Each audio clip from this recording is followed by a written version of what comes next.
dire pa lang daan na pag sulod nimo sampayon traffic na tungod kay naay pedestrian dire sa school na elementary. Wow, gwapo kayong likid niya, dako kayo. Ito yung sinasabi kong traffic.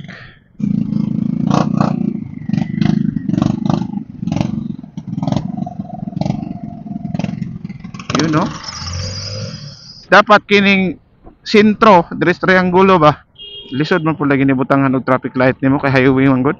Ambot lang ha, basta diri nga part kay nag-merge man gud diri na kagulihan ang mga sakyanan diri. Kay na may muliko po diri left gikan sa Tagibo. Diri dapat center butangan og traffic light. Pero mayra po siguro nang way traffic light diha para dili mag-traffic. Kay may traffic light diha, samot ka traffic. Standby masakyanan, may nang way traffic light kay para tuloy-tuloy ang arangkada bisag unsa ka hinay at least di ma-traffic. Ay hapoy flowing ba. Dire tagi guys kay manigamit gyapon ng way bridge. Anong naman po diri siya nag-washing nga kasada man ni? Matay ni mo dol, nagay di ka bantay ni mo diha dol na. Dumbol jud ka diha. Usa gyud imong itlog, biskay uga na, basa gyud na. Basa gyud nagpula nga tubig. Maligyaw. Ning kamo taon sila ate.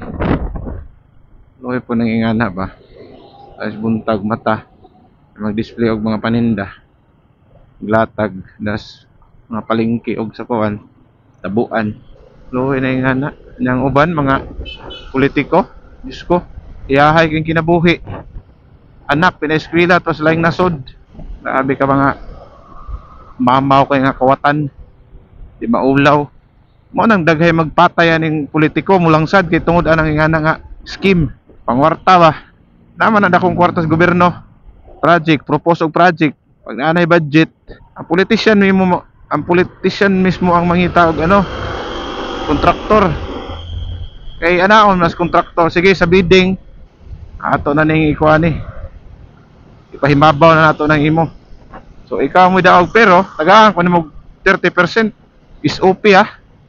Kickback ba? Di. Wa na pasahay kuan. Requirement sa bidding, matik dayon. Insure ng 30% sa politician. Mao na ginay kalakaran karon guys.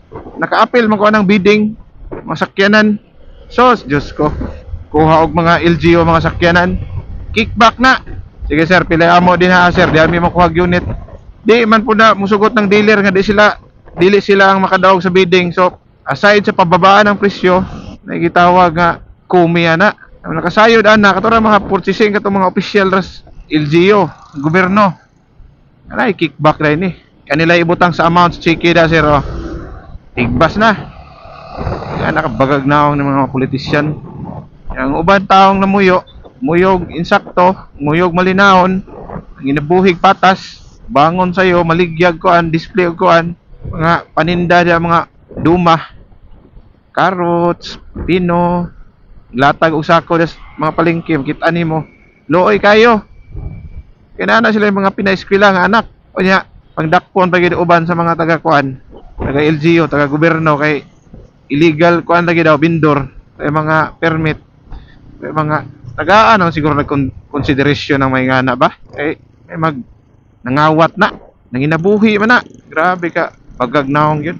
Ay kaway ayo dress pang gobyerno sa Pilipinas. Dapat na ingana ng mga klase nga tao kuan na lamba. Kanawara nya mali ang iyang kuan. Dito siya ni signal pero ang iyang nasa to pingsi na. Tanawa. Bright sab. Grabe ka bright. Ay nako ni mga panggobyerno dres Pilipinas mo rin nga dato. O nang way muhawa aning politisyan. Halos tanan pag makatungtong na gusto gina mo balik ipairi-ilik kay salbo man. Tiba-tiba source of income na nila dahil may pinakadali diha nga source of income. Langsad ka. Bisag dire sa lower level, ay mga sa barangay, mga pud na mga bisag mga kagawad, mga tambay, basta kusog imong pangalan daan. Mudaog ka bisag wa kay gispilahan. Dapat din na palang saro ng mga tambay ba? College level or high school. Mura ba tagtala-talaan na? graduate kag wa na imong nasa mga hearing, nag-hearing sa imo graduate high school, bubo.